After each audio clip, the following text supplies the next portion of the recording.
Aujourd'hui, on va découvrir comment faire des ventes avec un même client. Lorsqu'il est sur votre site internet, comment faire en sorte pour que son panier augmente encore et encore assez facilement.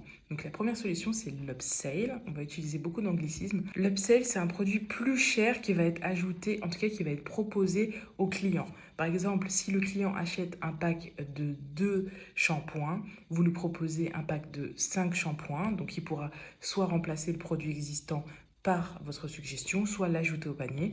Mais en tout cas, le pack de 5 shampoings, même s'il y a une réduction, il sera beaucoup plus cher. C'est pour ça qu'on appelle ça upsell. Après l'upsell, il y a le cross-sell. Donc l'objectif, c'est de proposer, après l'ajout au panier, un produit de prix équivalent. Donc par exemple, j'ai acheté un mascara à 12 euros. Je peux proposer un crayon à 11 euros pour augmenter le panier moyen pour un même client. Donc, chose importante à savoir pour l'upsell,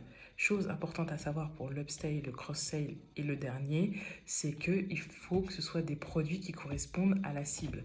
Il faut s'assurer que la proposition est conforme à ce que le client pourrait acheter. C'est pour ça que vous devez bien regarder quand les autres personnes, naturellement, sans proposition, font comme achat, qu'est-ce qu'elles mettent ensemble dans le même panier. Vous pouvez upsell, cross-sell et downsell. Donc downsell, c'est un petit produit supplémentaire comme on peut avoir au supermarché quand on fait la queue au supermarché et qu'il y a des petits chewing-gums à 2-3 euros, on les met dans le panier jusqu'on s'ennuie un petit peu.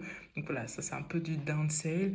On ajoute un petit produit pas très cher en proposition qui permet de compléter. Par exemple, si j'achète un produit euh, voilà, par exemple, si j'achète des produits de beauté, on nous propose une petite trousse vanity pour compléter le reste, etc.